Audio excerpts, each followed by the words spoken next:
As the night fell over the empty suburban streets, a suffocating stillness settled over everything. Faint streetlights flickered like dying stars, and in the distance, the low hum of a car engine echoed off the cracked asphalt. Hidden among the shadows, a young man crouched low behind a cluster of bushes, his hands trembling as he held up his phone. On the screen, a single line of text glowed back at him. Need $700,000. 0 cents. What do I do? I need it by Jan 2016 or I'm dead from the mob. What are my options though? It was posted to a small niche subreddit, r/sadboys, where users usually discussed melancholic music and lonely nights, not life and death situations. No one knew if it was a joke, a cry for help, or something far worse. At first, the comments were predictable. Is this a reference to young Lean being worth $700,000, 0 cents? Not sure if this is real or just plain. What the is this? But behind the irony and confusion, something felt off. Bangarang, the poster, wasn't laughing. He replied to every sarcastic comment with a raw, desperate sincerity that cut through the casual joking like a knife. I need all the help I can get. And then, a chilling image appeared, a grainy, dark photo posted by Bangarang. A group of men standing rigid in the middle of a deserted street, multiple black cars lined behind them, headlights casting long, sinister shadows. The picture was taken from a distance, as if the photographer was hiding, watching, too scared to move. The mood shifted instantly.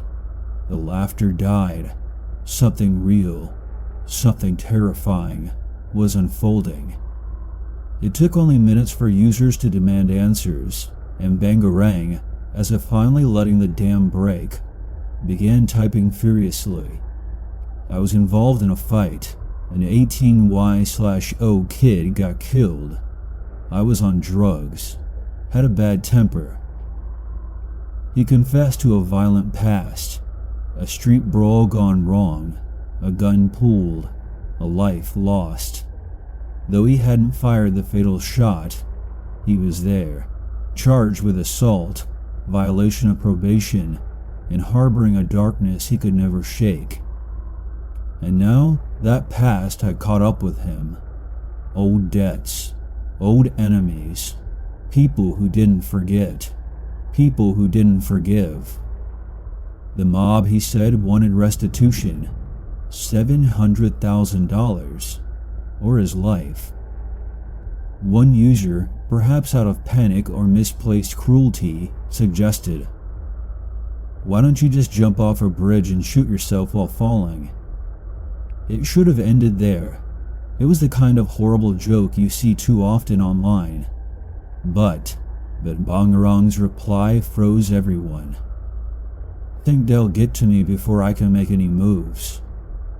The words dripped with a hopeless certainty, as if he wasn't contemplating suicide but acknowledging a reality already set in motion.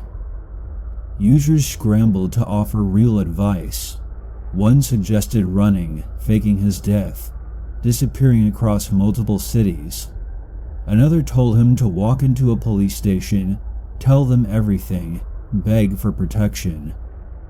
The Bangarang only replied once more, "I got no one. No friends, no family, only shadows growing closer with each passing minute." The hours dragged on. His last known message was desperate, fragmented. "Can't leave yet. Don't know if they're watching. Need to wait." And then, silence. One day passed, then two, then weeks. His account never posted again. No updates. No farewell. Nothing but a ghost left behind in the digital void. Some tried to track him down. They reverse searched the eerie photo he posted, hoping for a location, a clue, anything. But the image led nowhere. No known street, no reported incident. It was as if it existed only for that moment, captured from a world slipping into darkness. Reddit threads speculated endlessly. Maybe he made it out. Maybe he ran. Maybe he was taken before he could. Others were less hopeful. Bangarang is probably dead, one user wrote bluntly.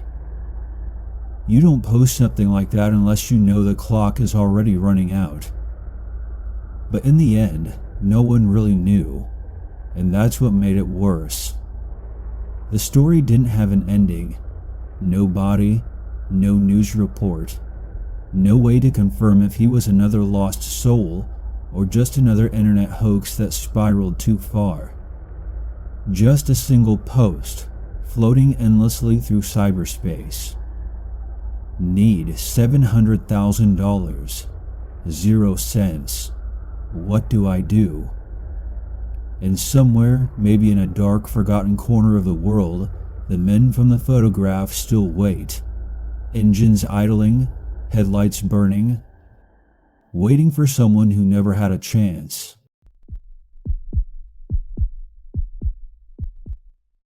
Dog operation.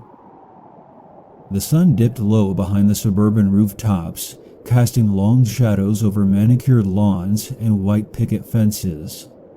The world outside seemed perfectly normal, quiet, routine, safe. But inside one modest house, the air was thick with confusion and fear. City commissats stood frozen in the doorway to their backyard, their breath caught somewhere between a gasp and a cry. Their beloved Labrador, Max, wagged his tail weakly at the sight of them, a clumsy cone fastened awkwardly around his neck and stitched across Max's belly. Angry lines of fresh sutures glistened in the evening light. It didn't make sense. City had left for work that morning like any other day, trusting that the fenced yard, full bulls, and warm sun would keep Max happy until they returned. There was no blood trail, no broken fence, no signs of struggle. Just a stitched dog. Panic surged. In minutes, they were racing to the local vet, Max lying on the back seat, whimpering softly, with every bump in the road. A vet, a familiar face after countless checkups and vaccinations, examined Max with professional calm, and then frowned. The surgery was well done, he said, tracing the stitches with gloved fingers. Whoever did this knew what they were doing. The words offered no comfort. They only deepened the dread pooling in City's stomach. They removed fat tissue, the vet added, almost uncertainly. But the wounds are clean, no infection, he's going to be okay. But okay didn't explain why it happened, or who had done it, or what else might have been taken. The question started to suffocate City. Had someone broken in? Had they stolen Max, operated on him, and returned him? All in broad daylight, without a single neighbor noticing? No notes were left, no ransom demands, no threats. Only scars and silence. They reported it to the police, who were sympathetic but skeptical. Maybe he got hurt and someone helped, an officer suggested half-heartedly. Maybe he escaped the yard and someone took him to a vet. But none of it added up. The backyard fencing was tall for Max to leap over. The gates were still locked when City got home. And besides, who would go through the trouble of secretly saving a dog and then hide it? Online, the story spread like wildfire. Redditors flooded the thread with theories, some rational, others terrifying. It could be a med student practicing illegal surgeries, one user said. No, this has serial killer vibes, testing their skills before moving on to humans, another whispered. But both ideas felt wrong, too theatrical, too easy. A more grounded theory emerged, a dog fight. Maybe another, aggressive dog had attacked Max through or over the fence. The attacker's owner, terrified of legal trouble, rushed Max to an underground vet for emergency surgery, then quietly returned him before anyone noticed. It made sense, in theory, but there were holes, huge ones. The city's fence was surrounded by other fenced yards. No strange dogs were ever seen, no blood trails, no signs of a fight. And who, after helping a wounded dog, would sneak him back home like a thief in the night? Another theory chilled City to the bone: organ harvesting. It sounded absurd until you considered the precision of the surgery. Some black market dealers experimented with animal organs before moving on to more lucrative, horrifying targets. But if that were the case, why Max? Why a random suburban backyard? The mind recoiled from the implications. As the days passed, City noticed something else. Max wasn't just healing, he was changing. He slept fitfully, twitching and whining in his sleep. Sometimes he'd growl low at nothing, staring at a corner of the house, his ears pinned back, his body rigid. At night, City could swear they heard faint scratching at the backyard gate. Not loud, not desperate, just persistent. When they checked, there was nothing there, only the fence, swaying slightly in the wind. City installed cameras around the property. The first night, nothing. The second night, a flicker. A tall figure, silhouetted by the moonlight, standing just outside the gate. The next frame, gone, as if it had simply melted. They showed the footage to the police. Could be a prank, they said. Halloween's coming up, people do stupid stuff. But City knew better. This wasn't a prank, it was a warning. Someone had crossed into their safe, ordinary life, stitched their dog like a grotesque calling card, and they weren't done. Weeks later, Max's stitches healed, the fur grew back, the cameras caught nothing new. The world seemed normal again.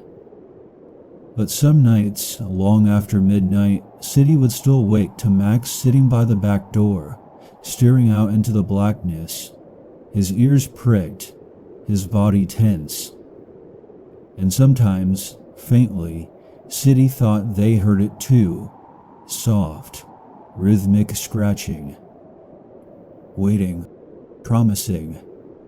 No one was ever caught. No answers were ever found. And somewhere beyond the safe suburban fences, the scalpel waits to dance again.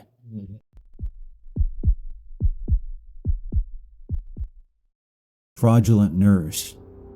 Hospitals have their own kind of quiet. Not the peaceful hush of a library, but a hollow, echoing stillness, where every beep, every footstep, sounds like a gunshot in the sterile air. The year was 1996. The emergency room was dimly lit, rows of beds separated only by thin, faded curtains. The air reeked faintly of antiseptic and something older, something sour and metallic. Blood. A little girl, no more than 5 or 6, sat on a plastic-covered bed, her legs swinging nervously. Blood-streaked tissues littered the floor around her. Her nosebleed had turned violent, thick clots forcing their way up her throat, staining her hospital gown red. Her mother, frantic but composed, had just stepped outside to speak to a doctor. The girl sat alone now, clutching a small stuffed bear with one hand, her other arm tender where an IV had been hastily taped to the skin. And that's when the woman appeared. She wasn't like the others.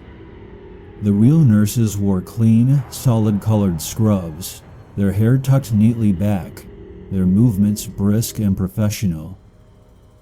But this woman, she wore a faded blue scrub top, decorated with cartoon puppies. Her pants didn't match. Baggy jeans, or maybe sweats, sagging around her sneakers. She didn't have a clipboard, no name tag.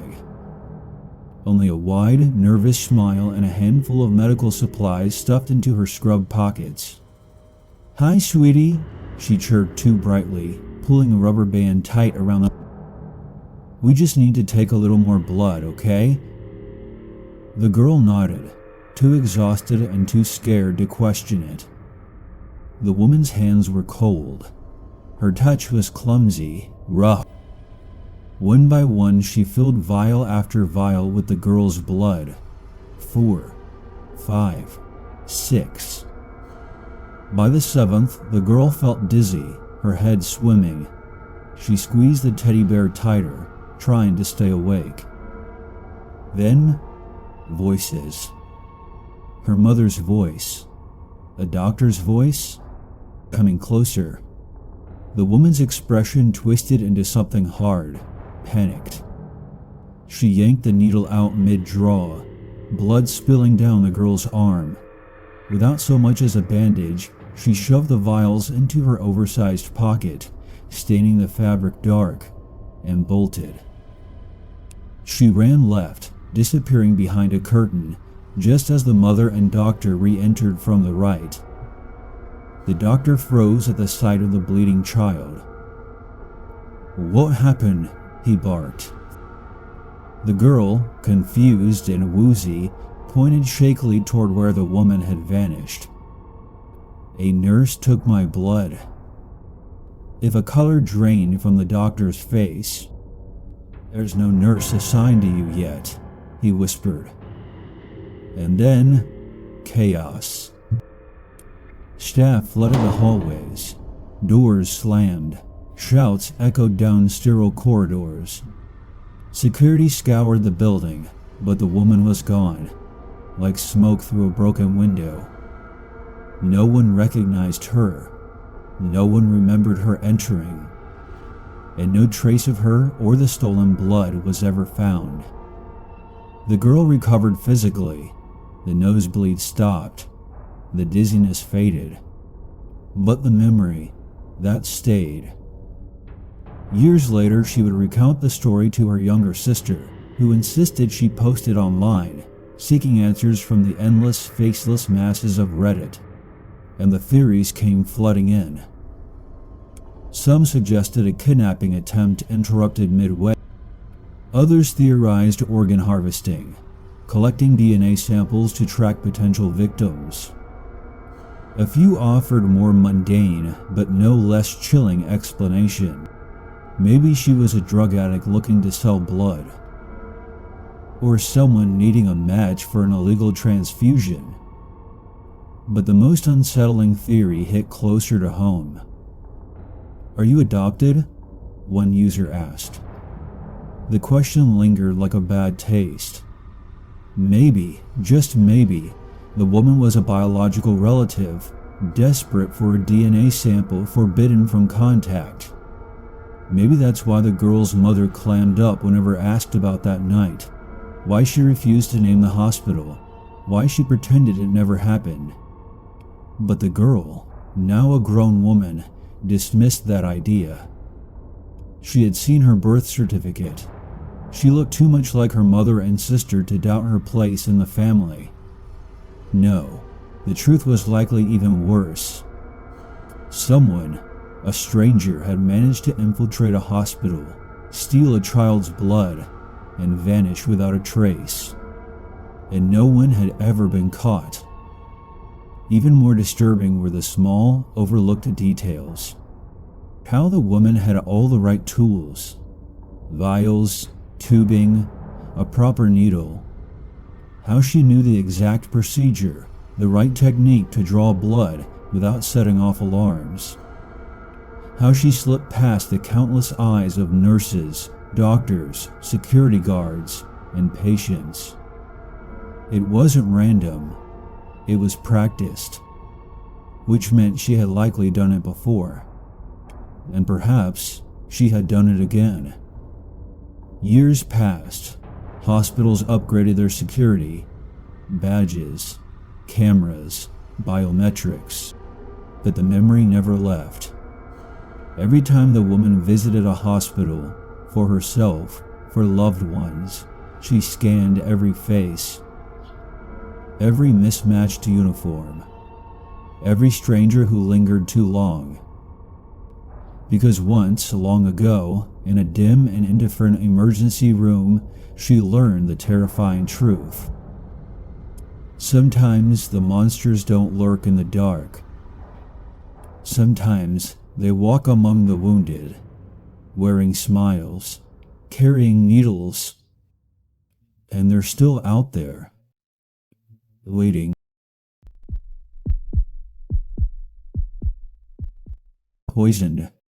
The cheap motel room smelled of old carpet, stale air, and desperation. Outside, the Kansas wind howled across empty parking lots and darkened highways, rattling the thin window glass. Inside, a young man sat hunched over a cracked plastic table, staring at a foam cup of ramen noodles as if it were a loaded gun. His hands trembled slightly. Hunger gnawed at his stomach, but something far deeper, something colder, gnawed at his soul.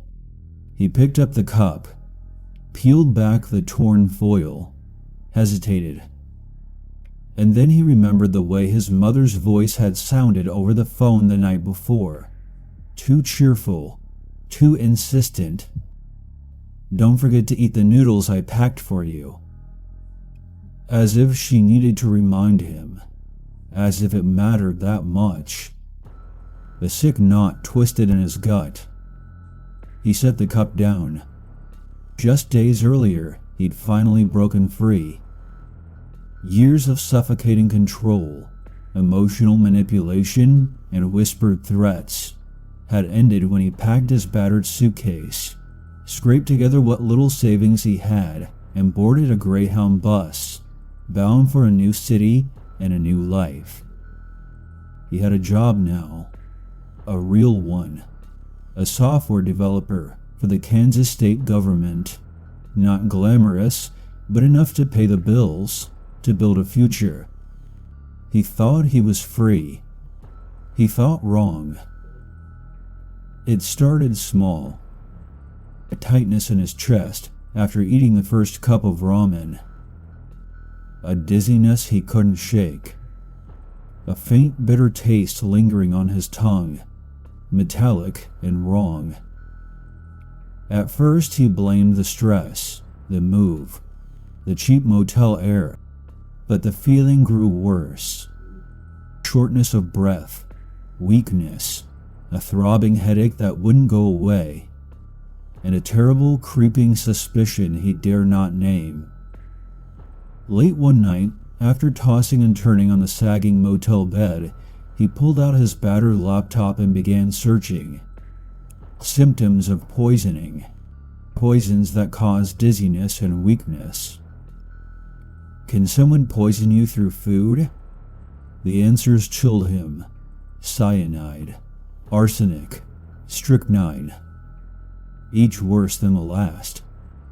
He remembered the way his mother had insisted on packing his food, the way she'd ripped open the outer cardboard packaging on the ramen cups herself.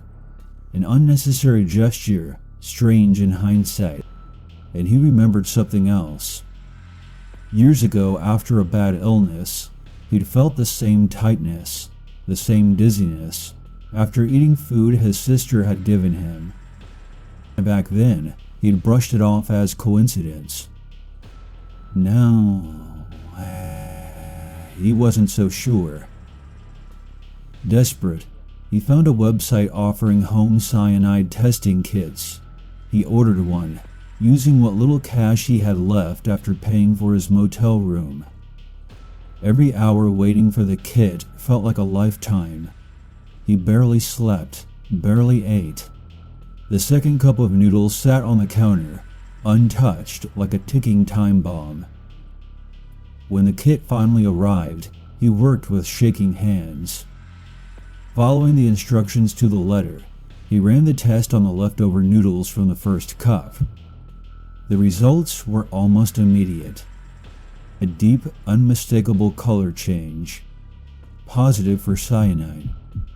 He sat there, staring at the test strip, his mind a spinning void of horror. It was real. His own family, his mother, his sister, had poisoned him. Not by accident, not by negligence, by design. They wanted him dead. He thought about calling the police, filing a report, demanding justice. But when he walked into the police station, evidence in hand, the officer behind the glass shield just shook his head. Since the food's been opened, it might be contaminated. Not much we can do. Just like that, a life-threatening betrayal reduced to bureaucratic indifference. He left the station feeling more alone than ever before. No safety net, no protection. Only the knowledge that if he let his guard down, even for a second, his family would find a way to finish what they started. He went no contact immediately. Blocked their numbers, changed his address, moved out of state. Started over. Again. But freedom isn't so easy to reclaim once it's been stolen. Even in his new city, working a better job, sleeping in a better apartment, the fear lingered. He'd wake up at night convinced he heard footsteps outside his window. He double-checked the locks 3 times before going to bed. He stopped eating food from strangers. Stopped trusting friendly faces. Stopped believing that family meant safety. Months later, he got a chilling reminder that he was still being watched. One evening, after a long day at work, he returned to his new motel room to find a message waiting for him at the front desk. His mother had called. Not his cell phone, not his new number. She had called the motel itself, asking for him by name. But she didn't know his room number. Didn't leave a message. Didn't try calling again. Just checking, making sure she knew where he was. Making sure he hadn't escaped too far. He left town the next morning. No forwarding address. No goodbyes. Just a ghost, slipping through the cracks, surviving by the sheer force of will. And somewhere out there, under a warm kitchen light, his mother still smiles, still stirs a pot, still sharpens a knife, waiting for a son who refuses to come home, waiting for the chance to finish what she started. Because sometimes, the people who love you most are the ones who kill you slowly, one poisoned cup at a time.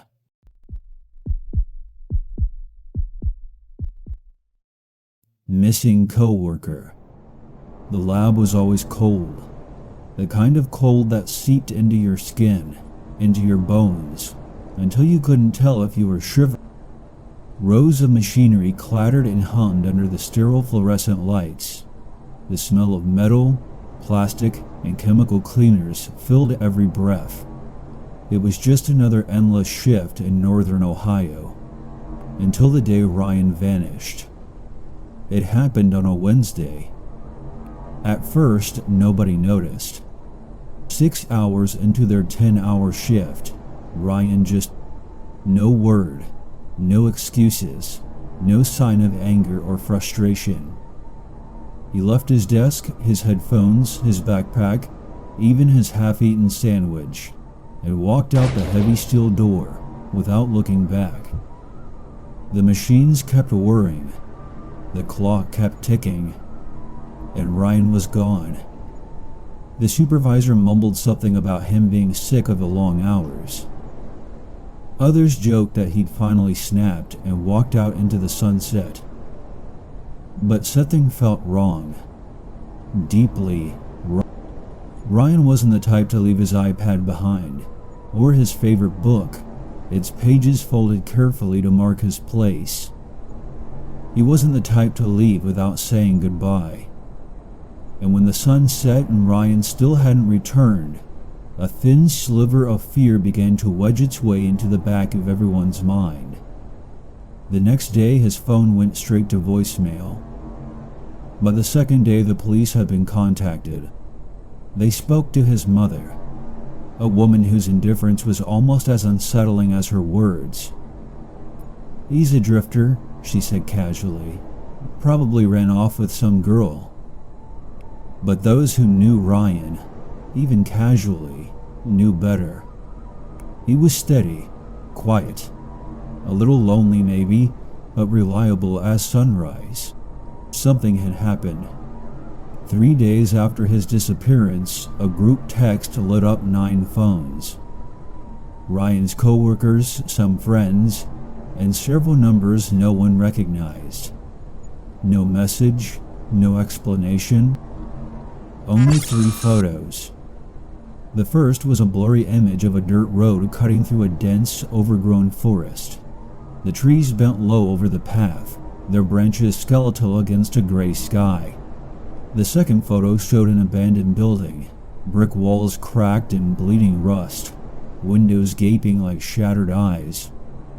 The third was harder to decipher.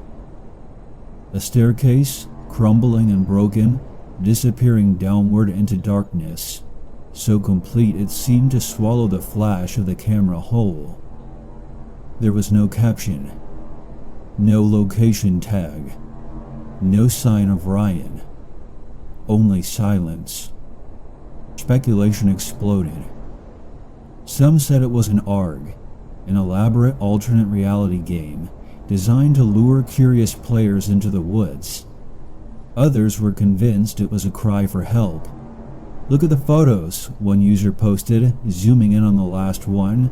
"You can see a hand on the stair rail, like he was being dragged." But the EXIF data hidden in the photos told a different story. The pictures were old, taken 3 years before Ryan disappeared. July 7th, 2017. That raised more questions than it answered. If Ryan had sent the photos, where had he gotten them? And why send pictures from the past unless they were a clue, a warning? Whispers spread through the lab like a virus. Stories of strange vans parked near the back lot, of unfamiliar faces lingering by the exits, watching, of Ryan muttering about starting over just days before he vanished. None of it made sense. And yet, the feeling that they were being watched never fully left. Weeks passed. Then, months. Layoffs swept through the company like a plague, cutting the staff down by half. Those who had spoken loudest about Ryan were the first to go. Coincidence, the managers insisted. But late at night, alone in their apartments, some of them weren't so sure. Soothby, one of Ryan's co-workers, tried to keep the search alive. They posted online, begging for help, for answers. But skepticism drowned them out. It's just a hoax. Ryan wanted to disappear. It's just a dumb internet game. And yet the hollow absence Ryan left behind was too real to ignore. A few brave souls tried to track the photos. Someone claimed the abandoned building matched an old sawmill near Lake Erie. Another thought the forest road looked like part of Cuyahoga Valley National Park. But no searches turned up anything. No bodies. No footprints. Just endless trees and crumbling ruins, swallowing up secrets with ancient hunger. One night, Sooth Beaver returned home from a late shift to find a manila envelope taped to their front door. Inside were printouts of the 3 photos, the same ones Ryan had sent. On the back of the final photo, scrawled in thick black marker, were 2 words: "Keep quiet." The police were called again. They shrugged. No direct threats, nothing actionable. Nothing they could do. Nothing they would do. Soothby quit the lab soon after. Moved across the country. Changed their name. Started over. But sometimes they still woke up in the middle of the night, heart pounding, certain they had heard a knock at the door. A whisper at the window. A shadow in the stairwell. Ryan's disappearance was never solved. No missing persons reports ever made it to the local news. No follow-up police investigations. No closure. Only a single rotting thread of fear stretched thin across the internet, connecting the ones who still remembered. And somewhere, maybe still in the endless forests of Ohio, maybe somewhere far worse, Ryan is still out there. Waiting, or maybe running, forever trapped between the last step he took and the next one he never reached.